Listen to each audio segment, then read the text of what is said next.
moving on, going up north. Um, I did have, I guess, wondering with Justin Fields, is he going to be the guy in this division to take the next step, Hmm. win the division? I had him at winning the division. So the Bears to win the Oh, division, yeah. Lions are favored, I think, right now with the Vikings behind them, and Packers are last. But I'm pretty sure the you can get the Bears at 10-1, somewhere around that range, in the so thousands. NFC North winner to win the division on FanDuel plus 430 right now. Worst in the NFC North, of course, but The actually Bears not are. too, yeah, not too bad Oh, over the compared to Packers? Really? Packers are plus 350, Bears are plus Oh, 430. that's crazy. So that's your crazy Bears to win the division? Yeah, I think. I mean, I definitely think Justin Fields is he's gonna be better. Like he just can't be worse. And I like their wide receiving core. You know, I know it's for all the crap you guys give Chase Claypool. I still think there's a light of something good there. Who's their Um, number three now? I'm trying to They have remember. Mooney and DJ Moore. Mm-hmm. Yeah, DJ Moore was who I was also thinking of. Another wide receiver who I think has had several seasons of 1,000 yards or something. There's a crazy stat about DJ Moore. He's very consistent. And I mean the reason why the Panthers got rid of him is because they got a tank. And then Khalil Herbert, one of the more fantasy running backs. Ones that is highly usually taken off the board pretty early. And I just Yannick Ngakwe on the defense. I'm pretty sure that's a new acquisition. Eddie Jackson still one of the better safeties in the league. So I think there's definitely interesting pieces here. And you start looking at the competition. Would you rather have Justin Fields over Jared Goff, Kirk Cousins, Jordon Love? I mean, it becomes a much easier argument with Aaron Rodgers out the league, and the teams. It's kind of the playing field has definitely flattened this year. So I think we're both kind of thinking the same thing here in the NFC North, and that is while the Lions are favored, and while I think we both kind of like what this team is. Mm-hmm. Again, the franchise history with the Lions says that something here is not going to go right. And, we talked about the Lions early in the offseason when we had Champ on. And when he was on, their odds were tied for the highest Super Bowl odds this century earlier in the summer. And since then, the Lions' odds have actually moved, and they now have the best Super Bowl odds they've had of any year this century. The last time they had odds this close was 2012, and they went 4-12 that season, disaster season. And the last time that they had odds better than this was 1996. Their odds were 15-1 to win the Super Bowl. They had an over under of 8.5 wins. They went 5-11 that year and had another down year. So I don't know if this is going to be like a sideways year, down year. Again, I like what this Lions team could be, but I would not be shocked if another team stepped up and won the division. And Sam, I'm kind of buying in on this Packers team. So what, you can for all of these divisions, you can, and a lot of these bets you can bet them similarly for all the teams Yeah. in all the divisions, but you can bet the exact division order. So 24-1, you can bet the division order of the NFC North will be Packers 1, Lions 2, Bears 3, Vikings 4, 24-1. That's my crazy NFC North bet. Why the faith in the Packers? So I think their roster is actually really good, and they're running back a lot of pieces that they had last year, and their defense is going to be healthier, and a lot of their offensive pieces are going to take a step up. You get Christian Watson in year two. The running backs are still there. You get Musgrave as an upgrade at tight end. If you just took their raw quarterback numbers last year, the production that they got from that position, so completion percentage 64%, 20th in the league. 18th in the league in yards per game, 217 yards a game, in a 26-12 touchdown ratio. Like, could Jordon Love do all of those things? Yeah, I think so. And that Oh, quarterback, you're in. those numbers are not like that great. 27th, Aaron Rodgers was 27th in QBR last year, had a sub 40 QBR. These were the other sub 40 QBRs in the league last year. Zach Wilson, Russell Wilson, Davis Mills, Carson Wentz, Baker Mayfield, Mac Jones, and Aaron Rodgers. Not a list of guys you want to be on. The bar is not that high for a quarterback to be good on this Packers team. And I think Jordan, do I need to put the sunglasses back on? Oh, I mean, this is Ray, not that crazy, but Ray-Ban Rim. Ray-Ban Rem, is this not that crazy? I think Jordan Love will be an Yeah. upgrade for this Packers team than Aaron Rodgers. I think the numbers and the production they will get out of that quarterback position this year will be better. And they were close to winning the division last year. You win the division. The Vikings had just this incredibly crazy, like lucky season. Everything breaks right. They have 8 game-winning drives last year. Do they get that lucky again? And the Bears, I agree with you. Justin Fields is going to be good. That's why I have him over the Vikings. But I don't think the Bears are good enough to win the division. So if you get an actual like competitive roster and an upgrade at the most important position on the field, I don't know. I think this team is kind of a sneaky team, and I think that you could bet them to win the division as well. But I think the Lions will be good, and I think they'll be a contending playoff team. But if the Vikings just fell this year, like I would not be surprised by that at all. Again, they were incredibly lucky this year, and I have more numbers that we could get into here. But Packers, Lions, Bears, Vikings, I don't think it's crazy to say the Packers win this division if Jordon Love is good. Wow, Rem is telling Wisconsin RELAX. Relax. Yeah. That's crazy. That's crazy. I mean, again, with Jordon Love, it's just a question mark. We don't know what we're getting out of him. And we saw huge flashes with Justin Fields last year. He made some great plays, but like you mentioned, with listing off the talent that the Packers have, I mean, it is a better roster than the Bears have up and down. I mean, that is undisputable. It's just, what the quarterback coming in is going to do with it. And it's a quandary, and same thing with the Vikings. I mean, it feels like they're running back the same thing over again. Like last year was a magical year, and even then they couldn't get it done. And so this division is definitely at a crossroads. It'll be interesting to see who will take the torch, who will be the main person leading that division, because I don't trust Jared Goff and the Lions to consistently do that these next couple of years. Now this next year they will, but really that next quarterback to really run that division as it's been run in the past. I mean, we'll have to see if there will be someone who will take that mantle, because there are some young quarterbacks in that division, and it's kind of interesting to see the different stages that all these teams are on. The Packers coming off of a huge run, the Vikings in the middle of theirs while they're trying to really use it. The Lions having an unlikely run, and the Bears trying to come out of a rebuild. So it's definitely an interesting division, probably one of the most interesting divisions,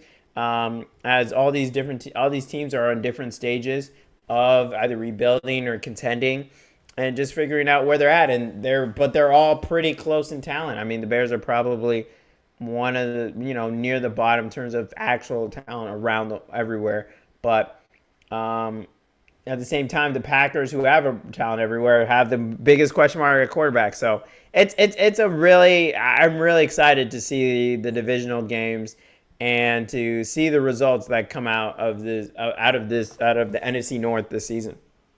And if you want to point to like good Jordon Love game, I mean, that Eagles game last year, he looked very impressive. The couple of snaps he came in and took. And that Chiefs game that he started in place of Aaron Rodgers, and was that 2 years ago now? Yeah, I think that game, That game was super underrated. That game was very close. There was a couple of drives of a couple of things break the right way. Like they're in that game and they have a chance to win. And that's really Jordon Love's first career start against the Kansas City Chiefs, against a Super Bowl level team. He was in there. He was hanging. I think he showed some really good things. And again, the Lions, I think they're just too hyped at this point. The Yeah. Vikings, for as lucky as they were, their offensive line last year ranked 28th in weighted DVOA. And that includes them having Christian Darrisaw, who Pro Football Focus had ranked as the second best tackle in the league. So you have this guy just having this incredible tackle season, and it doesn't matter. Offensive line still bad. Kirk Cousins getting punished. They didn't really improve that. And the cornerbacks as well. Last year, the cornerbacks were shaky. 26 in pass DVOA, or DVOA versus the pass. And their cornerback squad last year was Patrick Peterson, Chandon Sullivan, and Cameron Dantzler. Not the deepest group of guys, but at least there's some guys with experience, some guys that have played. This year they got Byron Murphy, Joe Jawan Williams, Andrew Booth, and the rookie Makai Beckham. So it's a shallow group, and it's a group that was not good last year. They add Jordan Addison in the draft, who I like, but they did take him over, Deontay Banks, Joey Porter Jr., and Marcus Davenport, a good free agent signing and a pass rusher that I like, but they didn't improve the major weaknesses on their team. Kirk Cousins is still going to get punished, and they're just due for a correction this year. So nobody is talking about the Packers. They're just flying under the radar. Matt LaFleur as well has proven that, I may not like his system the most in the league, but it's a system that has produced wins. They've won 13 games the last couple of years. They've been in the conference championship. And they were a 9-win team last year with a quarterback that was not playing well. And if their quarterback is actually, producing and they get good stuff out of that. So they also have a top 10 easiest schedule in the league. And these are their first 7 games of the season. They go Bears, Falcons, Saints, Lions, Raiders, bye week, and then the Broncos. Not a murderer's row of teams. Jordon Love is going to have a chance to come in and get comfortable, get some starting reps. And I think Jordon Love has shown some stuff. I think Jordon Love is ready to go. So of all of like the division order bets just across the league, of all of the ones in sort of the 20 plus range, I think the NFC North, just there being a division, I think there's an opening here for a different division winner than the favorite, that being the Lions. I like the Packers as that team. So of all the divisions in this range, I like this one the best. Packers, Lions, Bears, Vikings, 24-1. But it looks like Jordon Love is going to be a guy that we're going to be debating about this year. We'll see. We'll have We'll to see. see. I just don't know. I just don't know what we're getting from him. I mean, yeah, there's that Chiefs game, and shout out to him. I still am And I like a little Christian scarred Watson. by that. But yeah, and Christian Watson, it took him a little bit of time to get used to Aaron Rodgers, but they figured it out. And well, we'll see. I mean, it's just yeah, you just don't know. I mean, it's similar like the rookie quarterbacks. I mean, we can give our judgments, but he just needs to go out there and play. So, well, we will have to see. Moving on to NFC South, taking it down south. See what I had for this one.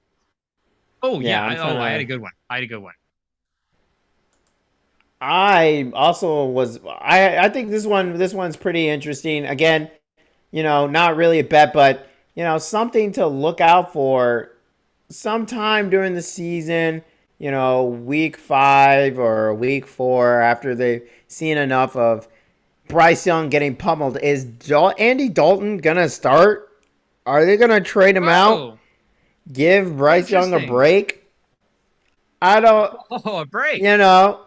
There's a question mark. Bryce Young, again, has shown that he does have the talent. He can take it to another level, but we've seen the size. We've seen him just among his own, linemen, and that's not really with people chasing him. So, knock on wood, of course, if he does somehow stay healthy, which is another, concern of his when he does get hit, being able to take the heat and just his body. I mean, how big he is. It's just something that you got to take in consideration when you're playing against grown men. So, I mean, when you bring in veterans like Andy Dalton, there is a little bit of question. He's getting to the age where he's no longer really pushing for a starting job, but it is someone you can throw in if needed. I don't know how wild is this. I mean, how in are you on Bryce Young? Because I was really in on him in college, but seeing him now in the NFL, I am a little bit worried about his size. I do think he'll probably keep his starting job if healthy all year, but there's still like 15% of me that is wondering if if we're gonna see the red rifle back under center at some point. So the theme of this episode is just going to be the Colts fan really, really loves Anthony Richardson because, again, Anthony Richardson is the guy that I would want from this draft class. But this year, like this coming year, I think Bryce Young is actually pretty pro ready. And that Carolina system and Frank Wright being there, that Panthers team is kind of sneaky good. I think there's a lot of pieces in place here in Carolina for Bryce Young to succeed. And of all the quarterbacks in their, limited preseason action, he was the only one that was actually able to like go through a read and figure out what was going on. And like just watching CJ Stroud, you can see how fast everything it is on that pick. Like he doesn't see the guy. Yeah. Obvious. It's a bad throw. Everything's just moving way too fast. Like Bryce Young, he steps in and he is digesting everything. And he's actually moving around, avoiding tacklers. He's doing a good job of not getting hit. So, you could, if you think Bryce Young is going to be good, you could bet Bryce Young to win Rookie of the Year right now. He is 4-1. He's second behind Bijan. So not great odds. Again, I think he's super pro ready, but this was my crazy AFC or NFC South bet. This is the longest odds I have of any bet. And it actually, it still works if Andy Dalton does, if, for some reason they end up having to go with Andy Dalton. But in my mind, this was Bryce Young for the whole season. You could bet him Rookie of the Year. Or you can bet the Carolina Panthers to have a passing touchdown in every game this season, 100-1 odds. You can bet that? I think you can bet this for most teams, but for Carolina, it's 100-1. Now, just, for a rookie quarterback to do that, that'd be pretty impressive. But I mean, just the math. So 17 games, that would mean you have to throw at least 17 touchdowns. But that's not really that hard for a rookie quarterback to do. 30 rookie quarterbacks have thrown 17 or more touchdowns in a season. And if you look at some of the better rookie quarterback seasons, Dan Marino only had one game his rookie season where he didn't throw a touchdown. It was against the Patriots. The Patriots defense that year was the third best in the league in 1983. Justin Herbert only had one game where he didn't throw a touchdown. Technically, he didn't have two because he DMP'd the first game. Tyrod Taylor, the punctured lung thing happens. He ends up in game 2. But of the games he played, only had 1-0 touchdown game. That was against Bill Belichick. And the Patriots beat him 45-0, crushed him. Peyton Manning, same thing, only 1-0 touchdown game his rookie season. It was against Bill Parcells, another all-time great coach. Isn't that the Patriots still? Or? He was on the Jets at that point. Jets, okay. Parcells on the Jets. I think Belichick worked with him. They beat the Colts that game 6-44. The Panthers are not going to be playing that team this year. The Panthers actually have the 27th easiest schedule in the league. So if the only time these other non-pro, or these pro-ready quarterbacks, these quarterbacks that are going to step in and produce, the only time that they're not throwing touchdowns is against these elite coaches, these guys that are just going to out-scheme them. They're rookies. They haven't seen them. They don't know how to face them. Well, the Panthers are not playing that. Their division is weak, and their toughest non-divisional matchups are at Miami week 6, Dallas week 11, Green Bay week 15. But if you don't think Green Bay is good, then just, throw that game off the schedule. And Jacksonville week 16. So again, this is not the Panthers like being a good team, winning games. this is not Bryce Young having an amazing rookie season, but Bryce Young to throw a touchdown, or I get the Panthers to just have a passing touchdown in every game. It doesn't even have to be Bryce Young. It could be a trick play. Passing touchdown every game, 100-1. That's my crazy NFC South bet. Yeah, that's a great bet. One. I like that one. Take that one to the bank. And, you know, I think it is a real big blessing that they don't have to deal with any tough defenses because they were playing the Jets in this first preseason game. And you could see on some of those throws that he's just completely locked down, even if he is able to see those reads. You know, it seems like, you know, he didn't really have anything downfield, which will be an interesting thing to look at. Sure. You know, that's one of the biggest issues with, you know, being so short is being able to see downfield, being able to throw downfield, looking over your own linemen. So that'll be some stuff that we'll be looking at with Bryce Young. But yeah, he won't have to deal with the Jets during the season. And so, you know, you may have seen the worst of him yet, and hopefully he continues to take off.